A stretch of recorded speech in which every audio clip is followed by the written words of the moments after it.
त्याच्यासाठी म्हणून आम्ही येत्या 26 तारखेला रविवारी येत्या 26 तारखेला आम्ही हा मोर्चा आम्ही काढत आहोत. हा मोर्चा निघेल शिवाजी पार्क शिवतीर्थावरून हा निघेल आणि हा मोर्चा जाईल सिद्धिविनायकाच्या इकडे. तिथे जाऊन आम्ही देवाला साकडं घालणार आहोत की या सरकारला सुबुद्धी देव, आणि याच्यासाठी म्हणून तिकडे आम्ही त्याची सांगता करणार आहोत. आणि हा आत्ताचा आमचा कार्यक्रम आहे. मला असं वाटतं पुढे मी कालच दिल्लीला जाऊन आलो. माझ्या आधी अमित पण जाऊन आला. आपल्या माध्यमातून ही दृश्य संपूर्ण जग पाहत आहे. एक गोष्ट नक्की की हा विषय केवळ नीटच्या परीक्षेपुरता मर्यादित नाही आहे. कारण ज्या वेळेला मी गेलो, माझ्यासोबत संजय राऊत होते, अनिल देसाई, अरविंद सावंत ही सुद्धा मंडळी होती, खासदार होते. आणि त्या गर्दीमध्ये एक व्यक्ती राजा तिकडे संजयला असं भेटलं की त्यांनी विचारलं की आप कहाँ से आए हो. संजयने विचारलं. तर मैं बिहार से आए हूँ लेकिन मैं हूँ तो मध्य प्रदेश का. तर तो काही विद्यार्थी वाटत नव्हता, पण मध्यमवयीन तरुण होता. तर त्याला विचारलं आप क्यों आए हैं. तर त्यांनी सांगितलं की माझा व्यवसाय नीट चाललेला होता, माझी रोटी व्यवस्थित चालू होती, पण नोटबंदीच्या वेळेला माझी पूर्ण उद्योगधंदा रोजीरोटी उद्ध्वस्त झाली आणि तो राग व्यक्त करायला मी आलेलो आहे. म्हणजे हे काही एक निमित्त झाले असं म्हणा पाहिजे तर, परंतु हा गेल्या काही वर्षातला राग हा आता उफाळून वरती आलेला आहे. दुर्दैवाने आज मी वृत्तपत्रात वाचलं आणि कालच आपल्या माध्यमातून मी बघितलं की न्यायमूर्तींना किंवा न्यायालयाला या प्रकरणाकडे लक्ष द्यायला वेळ नाही असं ते म्हणाले. आता विषय असा झालेला आहे की दिल्लीमध्ये मलासुद्धा तिथल्या काही मुली भेटल्या आणि त्या संतप्त होत्या.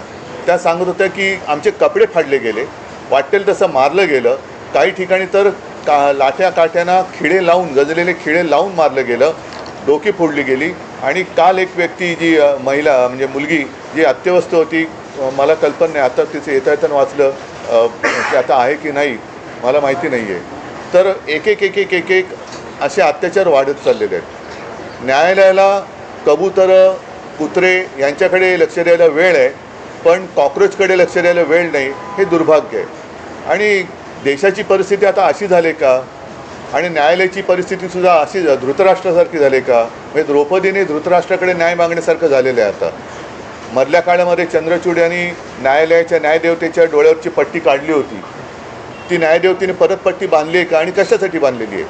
हे एकूणच जे चाललेलं आहे हे सरकार आता कोणाला आपलं वाटतं असं दिसत नाही आहे. कारण मी ज्या वेळेला तिथे पोचलो तेव्हा जसं आत्ता राज म्हणाला की आता विषय केवळ धर्मेंद्र प्रधान यांच्या राजीनाम्यापुरता नाही, तर ह्या मुलांना, या विद्यार्थ्यांना आता हे सरकार नकोसं झालेलं आहे.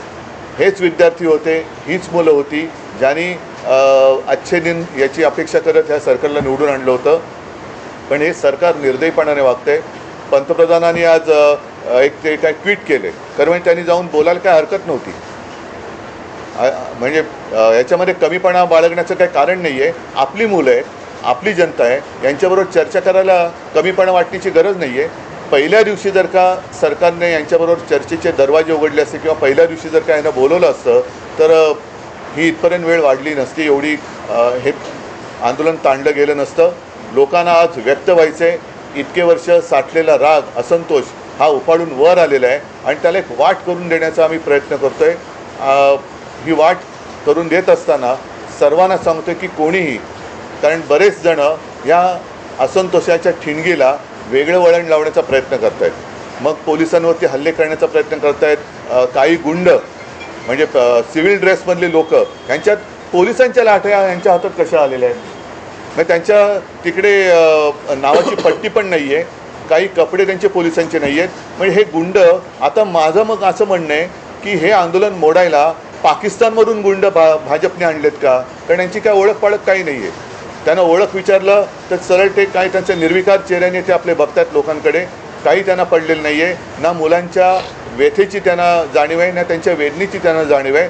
बेसुमार लाठीमार करतायत. आणि अशी ही सगळी गुंडागर्दी ही सरकार चालवत असताना कोणी गप्प बसू नये. आपण व्यक्त व्हायला पाहिजे आणि त्या व्यक्त होण्यासाठी, ती वाट करून देण्यासाठी येत्या रविवारी आम्ही मी मोर्चा म्हणण्यापेक्षा एक देशाची ताकद काय असते ही ताकद दाखवून देण्यासाठी ह्या मोर्चाचं आयोजन केलेलं आहे.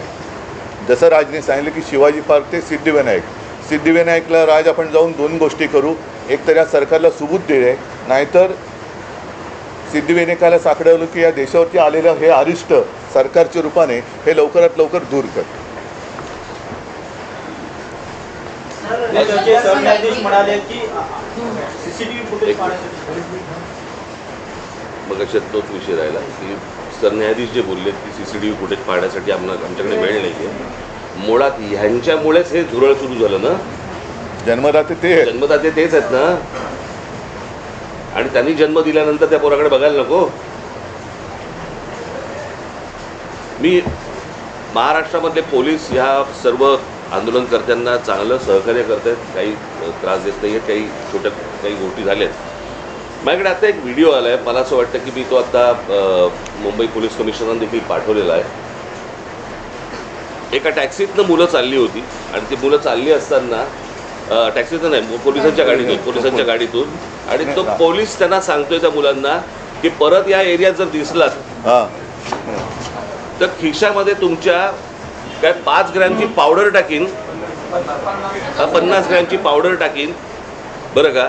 म्हणजे पोलिसांकडे आता पावडर पण मिळायला लागली. पोलीस एजंट आहेत का पावडरवाले? हा पोलीस कोण ड्रग सप्लायर आहे का? हे कुठचे काय चाललंय मला कळतच नाही. मला खरं तर ही इतकी साधी गोष्ट होती. साधी म्हणजे म्हणण्यापेक्षा ही की बाबा पेपर फुटलेत, काय कोण ज्याची जबाबदारी आहे त्यांनी राजीनामा द्यावा आणि जे त्याच्यामध्ये असतील सामील झालेले असतील त्यांना अरेस्ट करावी. ज्या काही गोष्टी करायच्या त्या सगळ्या गोष्टी कराव्यात. परत हे होणार नाही याची शाश्वती द्यावी आणि त्याच्याशी चर्चा करावी. हे सगळं प्रकरण इथपर्यंत आलंच नसतं. बोला. यात एक प्रश्न असा आहे की नाही दिनेश एक मिनिट आज जे मोदींनी ट्विट केले का काय केले मला कल्पना नाही की दोषींना सोडणार नाही. तर ज्यांनी या मुलामुलींवरती निर्दयीपणाने लाठीमार केलेला आहे, ज्यांनी मुलींचे कपडे फाडलेत, जे पोलिसांच्या वेशात न येता जे गुंड तिकडे घुसलेत, या गुंडांना पकडून त्यांनासुद्धा कठोर शिक्षा करण्याची जबाबदारी मोदी घेत आहेत का? हे गुंड कोणी घुसवले होते? हे गुंड कोणी आणले होते? आणि राजरोज फिरतात त्यांचे पण व्हिडिओ आहेत. अगदी ती काठ्या बिठ्या आणि पोलिसांच्या लाठ्या त्यांच्या हातात कुठून आल्या? पण उद्धवजी, मुख्यमंत्री देवेंद्र फडणवीस आणि जे.पी. नड्डा जे भाजपचे केंद्रातले नेते आहेत ते असं म्हणतात की विरोधी पक्ष हा विद्यार्थ्यांच्या खांद्यावर बंदूक ठेवून या विषयाचं राजकारण करतात. भारतीय जनता पक्ष आजपर्यंत काय करत आलं? त्यांचा असाही दावा आहे की काँग्रेसच्या राजवटीतील अनेकदा पेपर फुटलेले आहेत. तेव्हाही आंदोलन झाली की, म्हणून तर बदललं ना सरकार. त्यावेळेलाही आंदोलन झाली, त्याच्यानंतर सरकार बदललं, ह्यांचं आलं. हे ते तसे आहेत म्हणून ह्यांना आणलं. हेही तसेच. म्हणजे ते सांगतात की सरकार बदला आणि विद्यार्थ्यांच्या खांद्यावरती बंदुका विरोधी पक्ष ठेवत असतील तर विद्यार्थ्यांच्या छातीवरती बंदुका तुम्ही का रोखतात? नाही. आणि दुसरी गोष्ट, त्या अण्णाच्या टोप्या घालून कोण फिरवते? यांचीच माणसं होती ना. अण्णांकडे एवढी माणसं नव्हती. आणि ह्याच्यामध्ये परत ह्यांनी काही चुका केल्या की त्याचं राजकारण नाही करायचं. आणि हे ज्यावेळेला विरोधी पक्षात जातात त्यावेळेला सगळ्या गोष्टींचं राजकारण करणार. पण शरद पवार काल पंतप्रधानांना भेटले. त्याला जंतर मंतर म्हणतात. तेच आहे की त्यांनी तुम्हाला काही कल्पना दिली आहे का? कारण नाही, मला असं वाटतं विषयाला आता फाटे फोडण्याची आवश्यकता नाहीये. आम्ही सगळेजण आम्ही एक नाही ऐका मला बोलू तर द्या. मला बोलू तर द्या. माझं म्हणणं काय आहे की जसं आज मी आणि राजा एकत्र आलेलोच आहोत, त्याच्या आधी सुद्धा मी सगळ्यांना आवाहन केलेलं आहे की ज्यांना देशाच्या भविष्याविषयी चिंता आहे. म्हणजे मी तिकडे गेल्यानंतर सगळे भाषिक तिकडे होते, सर्व धर्मीय तिकडे होते, हिंदू होते, मुसलमान होते, सगळे होते. आता ज्यांना देशाचं, कारण हा देश जर का आपला आहे तर देशाच्या भविष्याची ज्यांना चिंता आहे त्यांनी पंतप्रधानांना भेटून त्यांची एक चिंता व्यक्त केली असेल तर मला माहिती नाही. तर त्यांनी मुलांना भेटायचं, ते परवा तिकडे गेले होते. पंतप्रधानांनी आता मुलांना भेटण्याची गरज आहे. आणि नुसतंच असं जर का ढकलम गाडी चालणार असेल तर काय उपयोग नाही आहे. नाही आता आपण जे म्हणालात आम्ही रविवारी मोर्चा जाहीर केलेला आहे, तर रविवारी जर का पवार साहेब येत असतील, अगदी नरेंद्र मोदी येत असतील, देवेंद्र फडणवीस येत असतील, येऊ द्यात. म्हणजे विरोधी कशाला? एक फक्त विषय आहे की तुम्ही मोर्चाचं रूट सांगितलं, पण वेळ काय आहे, किती वाजता सकाळी 10ची जमायची वेळ आहे, साधारणपणे 11:30 पर्यंत, 11-11:30 पर्यंत निघू. जाहीर झालेला आहे. जंतर मंतरवर पोलीस आपल्याला पाहायला मिळतात आणि मुंबईत देखील अनेक विद्यार्थ्यांना पोलिसांनी गाडीतून नेऊन पोलीस स्टेशनला वगैरे नेले. आपण स्वतः काल विद्यार्थ्यांनी आंदोलन जाहीर झाल्यानंतर आपल्या अनेक कार्यकर्त्यांना नेत्यांना नोटीस जाऊ शकतात, विद्यार्थ्यांची धरपकड होऊ शकते. सवय आम्हाला, यासाठी सवय आम्हाला आमच्या नाही. इकडे आता कळेल आता म्हणून मी म्हटलं ना की विद्यार्थ्यांच्या बाजूने कोण आहे आणि विरोधात कोण आहे. आणि प्रश्न असा आहे ना की प्रश्न सोडवायचा आहे का चिघळवायचा आहे, हे मला असं वाटतं सरकारने बघावं. सर, आज वंचितनी महाराष्ट्र आणि देशबंदची हाक दिली आहे. 26 तारखेला तुम्ही आता मोर्चा काढणार आहात. प्रत्येक राजकीय पक्ष वेगवेगळ्या गोष्टी करण्यापेक्षा पहिली गोष्ट म्हणजे आता ते जाहीर करणारे आम्हाला माहीत नव्हतं, त्यांनी स्वतंत्रपणे जाहीर केलं ही गोष्ट, बरोबर आहे. आम्ही देखील जे काही ज्याला मोर्चा म्हणा किंवा काही म्हणा, ह्या सगळ्या गोष्टी करताना तिथे आमचे राजकीय पक्षाचे झेंडे नसणार, कळलं का. तिथे जर कुठचे झेंडे असतील तर ते फक्त तिरंगे असतील, देशाचा झेंडा असेल, बाकी कुठचेही राजकीय पक्षाचे झेंडे त्या सगळ्या अख्यामध्ये कुठेही नसणार. आणि आत्ता उद्धव सांगतात त्याप्रमाणे काँग्रेसशी देखील बोलणं चालू आहे, ते देखील सहभागी. काल माझं बोलणं झालं, राहुलजींचं पण झालं, मग सपकाळांचा फोन आला होता आणि त्यांनी पण सांगितलं की आपण एकत्रितपणाने या गोष्टी करू. आता हे आम्ही परवाच्या मोर्चाची घोषणा तर केलेली आहे, आता त्यांनासुद्धा आम्ही सांगतो सगळ्यांनीच, अगदी पवारसाहेबांना असेल आणि भारतीय जनता पक्षातल्यांनासुद्धा जे विद्यार्थ्यांचे खरे पालक आहेत, ज्यांना विद्यार्थ्यांबद्दल तरुणांबद्दल चिंता आहे, आणि असे अनेक भाजपचे लोक आहेत की त्यांना आता असं वाटते की आपण भाजपचे समर्थक राहून गुन्हा केला, ते सगळेजण या मोर्चात सहभागी होऊ शकतात. आणि मला असं वाटतं एकच मिनटं, आणि मला असं वाटतं विद्यार्थ्यांबरोबर आवाहन करीन की पालकांनी देखील याच्यामध्ये सामील व्हावं. फोन केलं, फोनवर बोलू. नाही, एक तर काय झालं, मी तिकडे रात्री पोचलो त्यावेळेला त्यांचं आंदोलन नुकतंच संपलं होतं आणि त्यांना मला वाटतं ते कुठलं छत्रसाल स्टेडियम तिकडे नेलं होतं. मला जंतर मंतरवरती जायचं होतं कारण अभिजित आणि सगळेजण तिकडे वाट बघत होते. मी तिकडे गेल्यानंतर मग माझी काही भेट झाली नाही, पण काल सकाळी माझं फोनवरती बोलणं होतं. भविष्यामध्ये आपण जंतर मंतरवर विद्यार्थ्यांशी थेट संवाद जाण्यासाठी जाणार आहात? अरे मी आत्ताच गेलो असतो, माझी तब्येत बरी नव्हती. नाही, दुसरा मुद्दा काय माहिती आहे ना, जंतर मंतरवरती एक केंद्रबिंदू झालेला आहे, पण ही आता पूर्ण देशाची भावना आहे. म्हणून मी जे म्हटलं ना की एक राष्ट्र एक भावना, जो जिथे जिथे आहे तिथे त्यांनी या गोष्टीचा विरोध व्यक्त केला पाहिजे.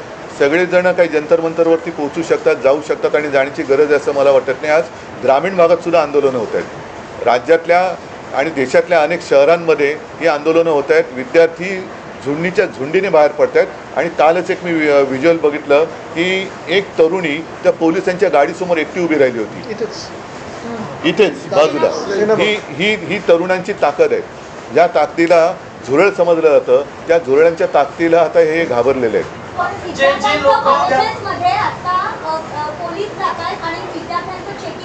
कुठे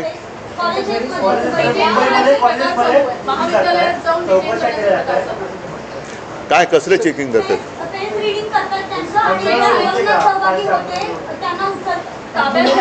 त्यांना काही तासासाठी डिटेन करतात आणि सोडतायत, कोणी घाबरत नाही. पण त्यांना काल पण आम्ही पाहिलं, काल मी आणि अमितच गेलेलो होते पोलीस. आता देश भीतीच्या पलीकडे गेलेला आहे.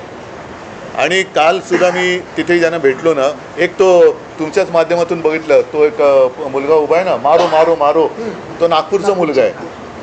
तो भेटला मला, तो काय करतील मारून मारून, काय करतील, आणि असं जगून तरी काय फायदा. म्हणजे हे लोक आता त्या भीतीच्या पलीकडे गेलेत.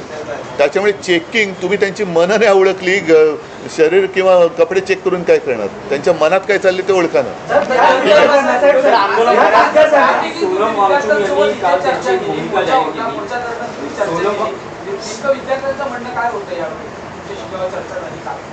आलं नाही तुमच्यापर्यंत? त्यांनी व्हिडिओ काढले होते ना. ऑडिओ व्यवस्थित नाहीये का? त्यामुळे सोनम वांगचुक यांचं असं म्हणणं आहे की विद्यार्थ्यांवर ज्या केसेस आहेत हो. त्या मागे घेतल्या तर आपण आंदोलन किंवा उपोषण संपवतो. तुमचं विरोधी पक्षाचं काय म्हणणं आहे की याचा लॉजिकल एंड म्हणजे धर्मेंद्र प्रधान यांचा राजीनामा तेव्हाच हे आंदोलन थांबेल, की सरकार असं म्हणते की चर्चा करायला या, लोकसभेत संसदेत यावर चर्चा होईल आणि त्यानंतर मग पुढचा निर्णय घेण्यात येईल. आता तिकडे Logical end काय?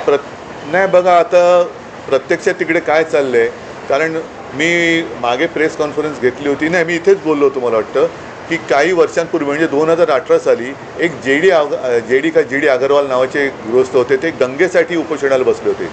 सरकारने लक्ष नाही दिलं. 115व्या दिवशी त्यांनी प्राण सोडला.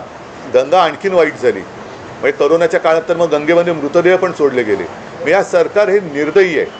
मी वांगचुकना त्यांना तिथून हलवण्याच्या आधी 1-2 दिवस आधी फोनवरनं बोललो होतो आणि मी त्यांना हेच सांगितलं होतं की आपण उपोषण सोडा, कारण उपोषण कोणासमोर करायचं, ज्यांना काहीतरी संवेदना आहेत. या सरकारला संवेदना नाही आहे.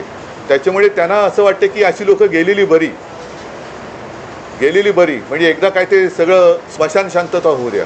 पण तसं दिसत नाही आहे. अनेक जण आता प्रत्येकाच्या मनामध्ये ही ठिणगी पेटलेली आहे. त्याच्यात तुमचा जो विषय आहे की धर्मेंद्र प्रधान, शेवटी मग जबाबदारी कोणाची आहे?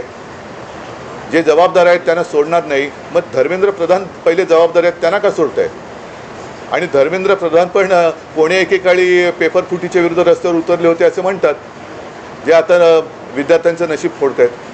तुम्हाला काय वाटतं की चर्चेतून, सरकार म्हणते चर्चेला या, यातून मार्ग काढू, तुम्हाला असं वाटतं की चर्चेतून मार्ग हे सुरुवातीला करायला पाहिजे होतं ना. हीच गोष्ट उपोषणही झालं नसतं, लाठीचार्ज झाला नसता, मुलांनी मार नसता खाल्ला. काय झालंय, आता घराघरामध्ये हे सगळं पोहोचलेलं आहे आंदोलन. त्याच्यामुळे सरकार आता बॅकफूटवरती गेलं आणि म्हणून आता ते सांगतात की आमच्याशी चर्चा करायला या म्हणून. कळलं का? ज्यावेळेला शिखांनी, ज्यावेळेला त्या शेतकऱ्यांनी, ज्यावेळेला पंजाबच्या शेतकऱ्यांनी, हरियाणाच्या शेतकऱ्यांनी ज्यावेळेला मोर्चा काढला होता, त्यावेळेला काय नाही बोलवलं, कारण तो प्रत्येक घरातला, देशातला नव्हता विषय. आत्ता त्यांना अंदाज आला या सगळ्या गोष्टींचा, त्यांच्याकडे पण यंत्रणा आहेच त्यांच्याकडे, की अंदाज आला की हे घराघरात पोचलंय आणि घराघरात पेटलंय. म्हणून आता बोलतात की आमच्याशी चर्चा करायला या. मणिपूरच्या प्रकरणात, त्या शिखांच्या प्रकरणामध्ये काही ट्विट केल्याचं आढळलं का पंतप्रधानांनी?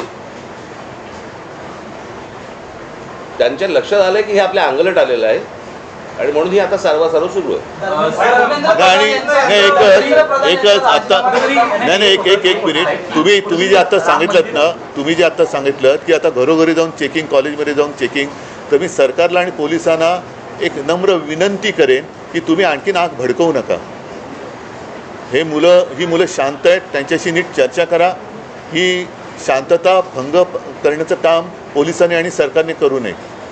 मुख्यमंत्र्यांना आजही शंका आहे, ते म्हणतात की अँटी सोशल एलिमेंट, असामाजिक. आम्हाला पण शंका आहे की आता सरकारमध्ये असे कोण परकीय शक्ती सामील झाल्यात का की या मुलांना, देशाच्या विद्यार्थ्यांना चिरडण्यासाठी? आणि मी तुम्हाला सांगतो, 26 तारखेला जर असे कोणी घुसवण्याचे प्रयत्न केले ना, फटकावून काढणार.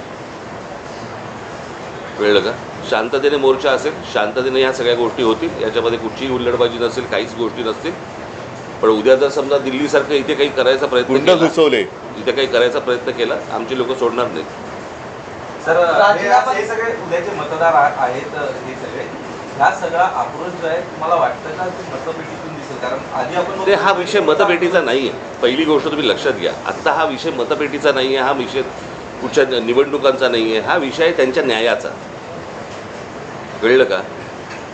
उद्या परीक्षेला बसलेली हे सगळे विद्यार्थी, विद्यार्थी आत्महत्या करतात, याचा अर्थ काय समजून घ्या ना. इथे मतपेटीचा विषय येतो कुठे? पण ज्या प्रकारचं देशामध्ये सत्ता राबवली जाते त्याच्या विरुद्धचा राग हा मला असं वाटतं प्रत्येक राज्यांमधून बाहेर येतोय. ही सर्वात महत्त्वाची गोष्ट आहे.